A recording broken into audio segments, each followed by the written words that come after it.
If you follow this YouTube channel, it's probably because you want to build a portfolio that will generate dividend income for life, right? But what if those dividends and that income would not come from those high yielders, but would come from another type of dividend growers? Dividend growth investors, bonjour, my name is Mike Héroux and I'm the founder of Dividend Stocks Rock. I'm also a passionate investor where I've built this YouTube channel to help you invest with more conviction so you can enjoy your retirement. So the idea of having a dividend income for life is quite seducing, right? You just see yourself waking up in the morning, not watching your portfolio and knowing that the dividends are being deposited every single month. The problem with that is a lot of high yielders will probably lead to your retirement death, and you might not even know that. So today I'm going to show you a different kind of approach, thought-provoking investing strategy that relies around low yield, high dividend growth stocks. But I know that you're gonna tell me that they don't pay the bill and that those like small yielders are completely insignificant. So I'm gonna show you why I prefer low yield, high dividend growth to high yield, low dividend growth stocks. So let's start with a bit of research. As you know, Dividend Stocks Rock was created in 2013, so we are celebrating our 10 years anniversary this year. That's kind of crazy, right? So super happy about that, but that also gives me the ability to go back in time, back 10 years ago, and see what were the low yield high growth stocks versus the high yield low growth stocks and make some comparison. So what I decided to do is to pull out 12 US stocks, 12 Canadian stocks on both categories. So the first graph will show you the total return. That means the stock price appreciation plus reinvesting the dividend. In this case, definitely small dividend being reinvested. So Lam Research, LeMaitre Vascular, United Health Group, MasterCard, Domino's Pizza, Costco, Deere, Dollar General, A.O. Smith, Nike, Abbott Laboratories, and Mondelez. So a great mix of bunch of sectors, bunch of business models, but as you can see over the past 10 years, total returns went from 200% to 1,300%, kind of crazy. Not telling you that you're gonna make this kind of returns if you select those stocks today for the next 10 years, but this is what it is. Over the past 10 years, they outperformed the market greatly. So now let's take a look at the Canadian side.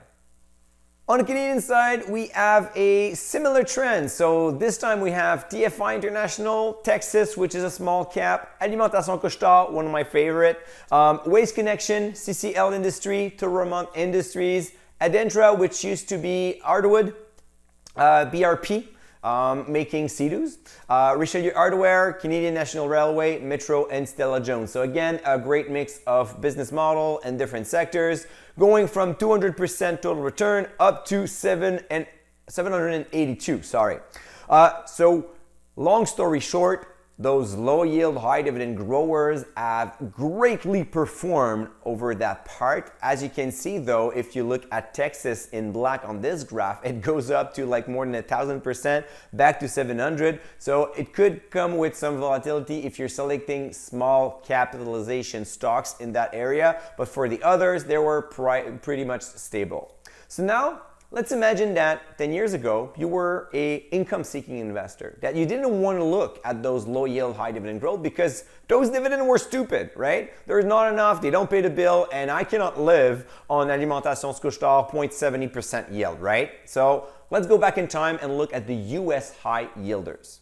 So now again, I did exactly the same thing. So stock price appreciation plus the dividend being reinvested. So there's like no room for error here. So we're really comparing apples to apples. So this time we have Arbor Realty Trust, Sabine Realty Trust, Starwood Property, Omega Healthcare, North European Oil Royalty Trust, AT&T, ICANN Enterprise, Verizon, Anley Capital Management, Medical Property Trust, Golden Ocean Group, and Armor Residential REIT. So a little bit more REITs in this one, but there were like high yielding stocks. A lot of those were investors' favorite back then 10 years ago, but as you can see now, only 2 stocks would have made the top 12 on the other side, which is Sabine and Arbor. So at 200 and 300% total return, but some of them were actually losing money. So minus 14, minus 60, twice for Golden Ocean Group and Armor Residential REIT. So you're losing money even though you're reinvesting those juicy dividends. So now let's take a look at what happened on the Canadian side.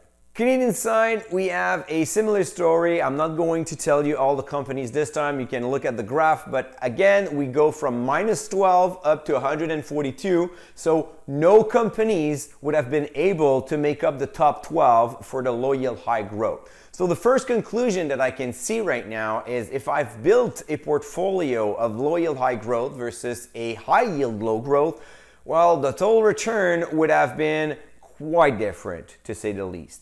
I know it's cherry picking, and I know I'm not going to deserve an Academy Award or I'm not going to get a Nobel Prize in economy because I looked at 48 stocks, but there's a major trend, and I want to offer you the opportunity to find me a stock that was offering a yield above 5% at the end of 2013 that has actually showed 500, 600, 800% total return.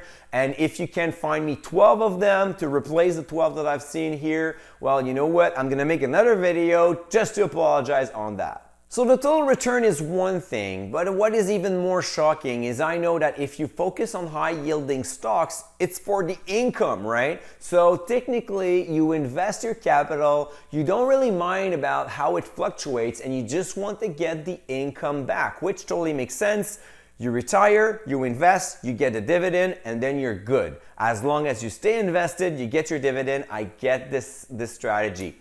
But here's what happened with those high yielders back in time again. So we look back, and as you can see, most of them struggled to grow their dividend on a consistent manner. Even worse, you have 4 dividend cutters, 4 of them. And actually half of them didn't beat the inflation over that 10-year period, which is quite alarming. That means that if you have built a portfolio with those 12 yielders, high yielders, you have less money today than you had 10 years ago. So if you retired at 65 and now you're 75, now you're struggling, and you can see that the total return was not great, and now the income is not great either. So maybe if you're Canadian, that was different. So let's take a look at the Canadian stocks now. Unfortunately, it's even worse. As you can see, 1, 2, 3, 4 stocks with no dividend increase. 1, 2, 3, 4 stocks with a dividend cut. So in this situation, you definitely are in trouble. So imagine yourself at 75, at 80 years old, and now you cannot stay where you live. You cannot eat where you live, what you want. You cannot give gifts to your children or grandchildren. You cannot support them. Why? Because you do not have the income that is necessary to support your own retirement. All of that because you went for the high yield. So my conclusion here is it's quite dangerous to just focus on the yield without doing a proper due diligence. So I wanted to see what really happened here, since the total return was not there, the dividend income was not there. So I wanted to see and pick Visa and Alimentation Couche-Tard versus Canadian Utilities and AT&T. Why did I pick those? Just because they were all part of the top 48 stocks that I've selected. But I just wanted to see if there was a trend here, and that was quite obvious. As you can see, I've used the revenue trend and the earnings per share trends, which are the 2 other component of my dividend triangle. So I look at revenue, earnings, and dividend growth. So the dividend growth was definitely not there. But if you look at the other 2, well, obviously, the low yield, high dividend growth stocks will also have several growth vectors, meaning that their business is thriving. So by thriving, I mean more sales, more profit. And if you have more sales and more profit, well, you can guess you're going to get more dividend.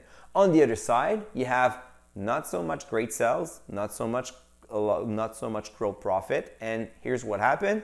Then you get into a trouble. So the high yield, low growth are usually mature businesses where they have less growth vectors. They probably struggle a little bit to find ways to make the business better. And how they can see is to increase the dividend just to say, hey, that's my marketing tool to attract shareholder investors. Say, hey, I'm gonna pay you a 5, 6, 7% yield, and then you're gonna come back, and then you're gonna buy more shares, and then we're gonna all be happy in this family of dividend income. But in the end, as you saw with the other graphs, at one point they hit a speed bump, there's a recession, there's a market crisis, there's whatever happening in the world, and there's a dividend cut. So I'd like to end this video with a shocking graph still showing Alimentation Couche-Tard, Visa, AT&T, and Canadian Utilities, because one of the most solid argument that a lot of income-seeking investors will tell me is like, Mike, those low-yield stocks don't pay the bills, so I'm not going to retire on those. So let's imagine that you had $40,000 to invest 10 years ago, and you invested $10,000 in each of them, and you just reinvested everything. So not even counting on the income, but just reinvesting everything. So today, if you have invested in Alimentation Couche-Tard or Visa, you have more than $55,000 in each of them. On the other side, you have $12,000 and $14,000. I mean, which one will be able to create a 5%, a $5,000 income versus Alimentation Couche-Tard and Visa and AT&T and Canadian Utilities? You're never going to get that from the other two, but you can sell $5,000 worth of share for several years on the other one. Of course, both of them will die at one point, but if you do that with AT&T and you sell for you want to generate $5,000 worth of income, it's going to just last for 3 years. And for Couche-Tard and Alimentation and Visa, it's going to likely last for 10, maybe a little bit more years. So kind of crazy, right? So you're going to tell me they don't pay the bill, but they do pay the bill. However, there's a lot more structure that is required if you want to build a portfolio with low yield, high growth to create that dividend income for life. And then that dividend income will be coming from your portfolio. So you have to see yourself as a mini Warren Buffett, having a holding company and creating your own dividend from your holdings. To create that dividend income for life, you'll need a structure, you'll need a process, and I'm going to teach you that in my next webinar. So you can go at dividendstocksrock.com/dividend-income to register for this free webinar where we're going to talk about low yield, high growth, how to build a portfolio, and how to identify those stocks. And then at the end of this webinar, you're going to also learn how to generate your own dividend income for life. So how to create a mix of dividend income and selling shares to retire stress-free and not having to worry about the next dividend cut that could happen in your portfolio. So register now. The webinar will be on November 2nd. There will be a free replay to all that cannot attend, so don't worry about it. You just have to register. You're going to receive the replay by email, and we're going to talk about how to find those low yield, high growth stocks, how to build your portfolio, and how to generate your dividend income for life. All right, guys, I hope that you have enjoyed this video. Give me a thumbs up, follow the channel, and until the next one, don't forget to stay invested.